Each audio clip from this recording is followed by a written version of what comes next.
So, any last shocking truth bombs for our listeners? That dreamy Bollywood physique, what you're looking for, it is not attainable naturally. When a shoot is up, your celebrities get transformed in a couple of months. They become ripped, jacked, and people are like, oh, they're so dedicated, they're so hardworking. Welcome to another episode of Muscle Factory Unfiltered. Today we are bursting myths related to weight loss and transformation. Let's get straight to the juicy stuff. First off, look, is it true that you can target fat loss from specific areas of your body, like belly fat or thighs? So, first thing, you're in control of your muscles, not in control of your fat. Say, for example, right now I am flexing my muscle, which is my bicep. I'm not flexing my fat. So just like that, when I work out focusing on a muscle. So when I move, my muscles are the things which help me move. My fat is just lying around just to protect them, give the extra layer of protection around my muscles. Basically, they are like stored energy for my later survival. So in that scenario, you cannot control where you. It's just like how you eat, and you don't know where you're going to deposit the fat. So like that, you don't know when you work out where from which area you're going to lose the fat from. So there are studies which have shown spot reduction, but basically they are a lot involved with your genetics. Say some people tend to lose area, so some areas really faster, while some uh, will lose everywhere. They lose their bellies, they lose their hands, all the fat around them, but they don't lose their face fat. So they lose it in the later stages. So just like that. So based on genetics, you tend to lose fats in some areas of your body, and in some areas you lose it slower.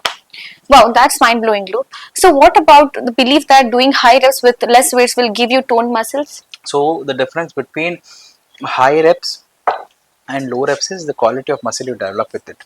So basically, in a higher weight and lower repetition segment, say for example, you're lifting 25 kg, you're able to lift it 15 times, but you lift it 12 times. So you train under the zone of strength. You take 25 kg and you lift it 10 times. So you go in the range of strength. So there is another thing called hypertrophy, and there is another thing called cardio. So these are the different intensities you work out in. Uh, when it comes to toning the body, you have to be in a state where you lose fat and the same time build muscle. When we're doing higher reps with the proper intensity, proper rest between the sets, and proper tempo, which is the most important factor when it comes to working out, you tend to develop a muscle called H2, the type of muscle called H2. So these muscles are more, when it comes to muscular endurance, they're a bit on a higher side. They're more flexible, they are softer in nature. So what happens is, this will make you let your fibers look a little bit more in this compared to the hard muscle. What H2, H1 is what we call it as. This will make you look more ripped. So you see a lot of professional men's physique athletes, a lot of professional fitness athletes, they don't lift heavy weights. They lift heavy weight, but it is not that heavy for them. It might look heavy for us because we don't have that kind of strength, but for them it is not that heavy because their strength is more. They still tend to do it on a lower range where they look more ripped. They get the quick pump, they get the blood flow proper in their muscles. Yeah, so yeah, it is actually true that high reps will give you a ripped body. Okay, here's one that's bound to stir the pot. Detox diets. Are they really the magical solution to weight loss and cleansing our bodies? So when it comes to detox, there are a lot of recipes you can follow online. But what I personally prefer is, it depends on what kind of detox you're looking for first place. My suggestion for detoxing is drink a lot of water, breathe clean air, and avoid unnecessary foods. Avoid sugar, avoid a lot of processed foods, uh, and that should be good enough, because end of the day it is what you're putting inside in your body. What goes inside is what is shown outside. So in that scenario, you have to eat clean is one of the major recommendation I do for my clients who ask me for a detox diet, because a lot of detox don't only happen in couple of days. They take a lot of time. Your body reacts different for some detox. Your body tends to get irritated for some detox. there are some allergies which come off after some detox. So just to avoid that, I don't prefer having a complete detox routine or having some complete detox drinks you can have or something. I would prefer you be clean in whatever you're doing. Okay. And how about eating late at night? Is it really a weight gain trap?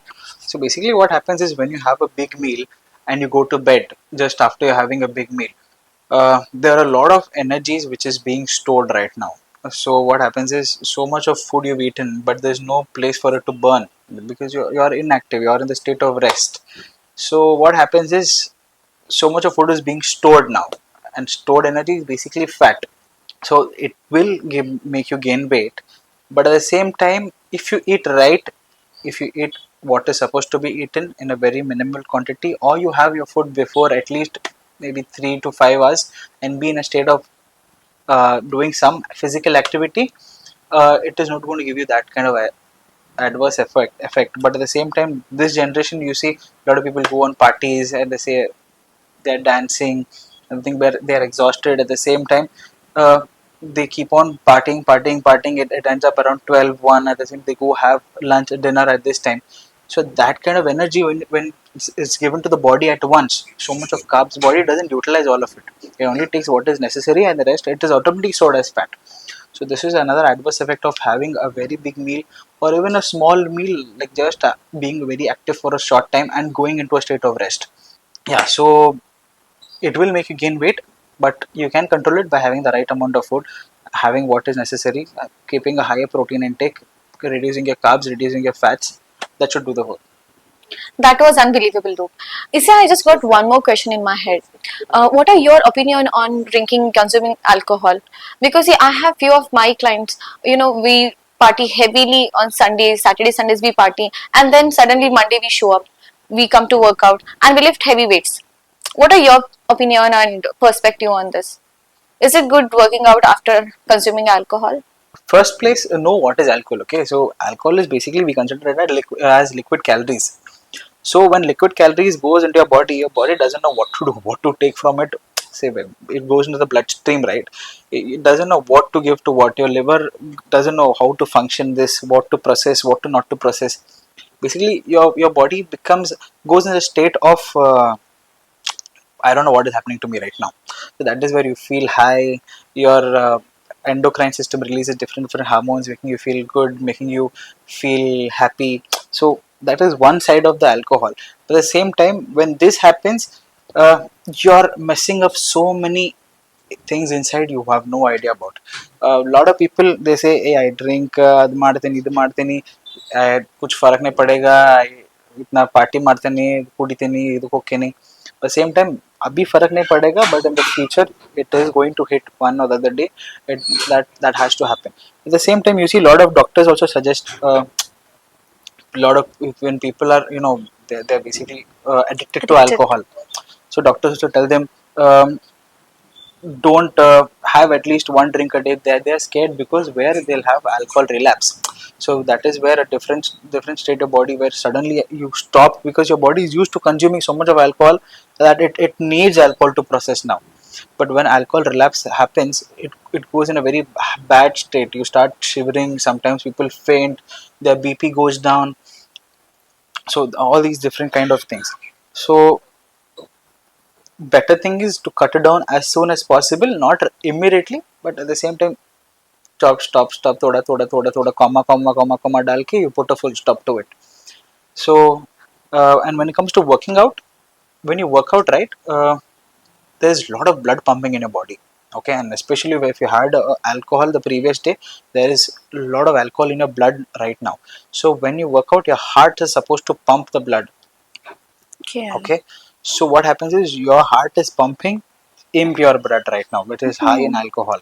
So it has directly impacted your heart. Okay, so keeping this aside, your liver doesn't know what to do.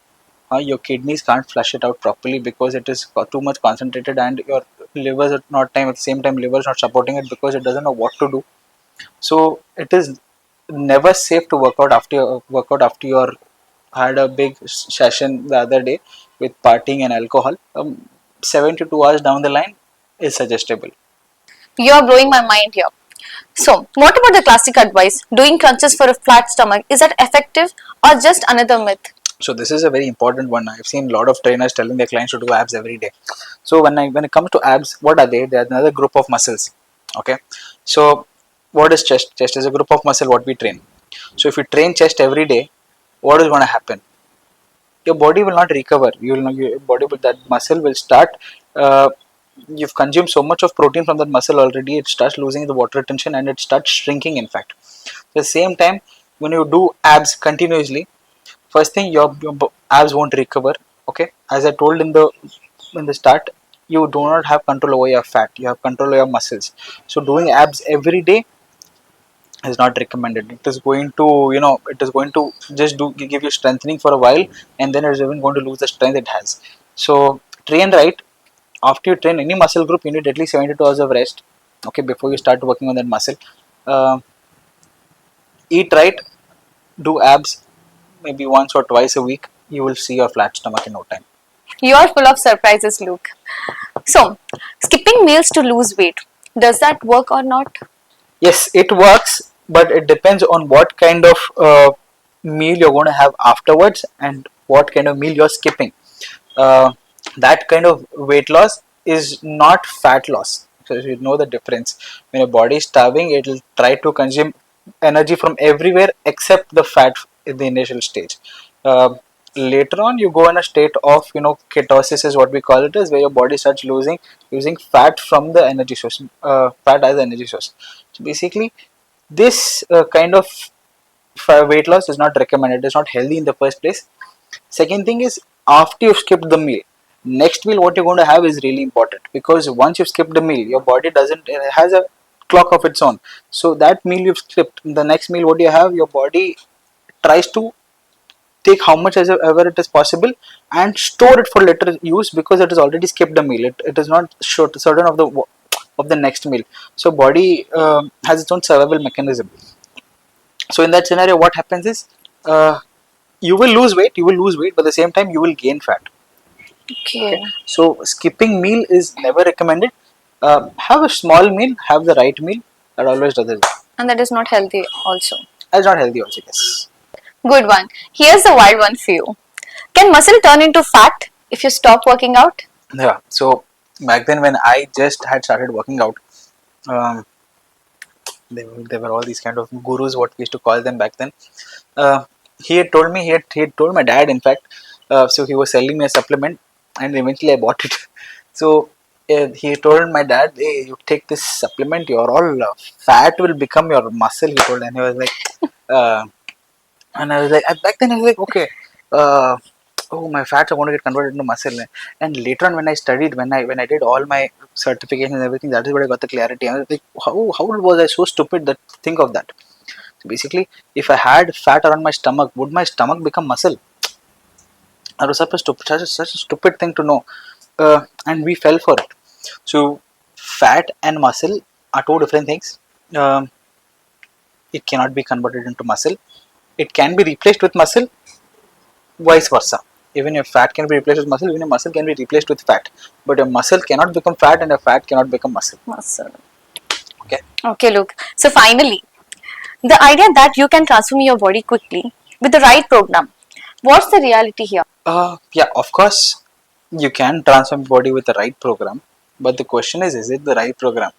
So basically, what happens is, until you're dedicated, disciplined, and motivated, right, no matter what program you choose, you're never going to get there. When it comes to the body transformation programs, what we have, so basically what happens in the body transformation, uh, we study the clients for the first few days. Based on how much time we need to study them, we study them, and once we know what they're capable of, when I say the word capable, there are 9 fitness factors to it. So strength, speed, agility, mobility, flexibility, coordination, balance, cardiovascular endurance, muscular endurance. So these are all different factors. So considering all these factors, what the client is capable of, what stage of fitness he's currently in, she is currently in, based on that we program the next 24 sessions or 48 sessions or whatever sessions we have. So this is what how we train programs. So now the question is, does the programmer who is going to design the program for you Does he know what he's doing, what you require, and what is your target, what is actual fitness level? They actually don't know that. So once they have that clarity and then they've designed a program for you, yeah, it makes sense. And one of the reason why Muscle Factory doesn't have a lot of female trainers is because we it is very rare for us to find a eligible candidate for our criteria, because we are known for the quality of service we give. And that is the reason why most of the programs what Muscle Factory gives to the body transformation clients are, they have a success rate of 95%. Okay. So when it comes to the selecting the right program, until the person who is giving you the program knows about you completely, I wouldn't say go for it, because you're just fluking a shot with that. Okay. Look, you have blown away so many myths today. So, any last shocking truth bombs for our listeners? So truth bomb number one, that dreamy Bollywood physique, what you're looking for, it is not attainable naturally. uh, you see, when a shoot is up, your celebrities get transformed in couple of months, they become ripped, jacked, and people are like, oh, they're so dedicated, they're so hard working. Yeah, of course you have to be that when you're transforming your body, but it is not possible even if you're dedicated and motivated and disciplined for a short period of time. You cannot achieve that in a short period of time. You can achieve that, but it is going to take you a lot of time.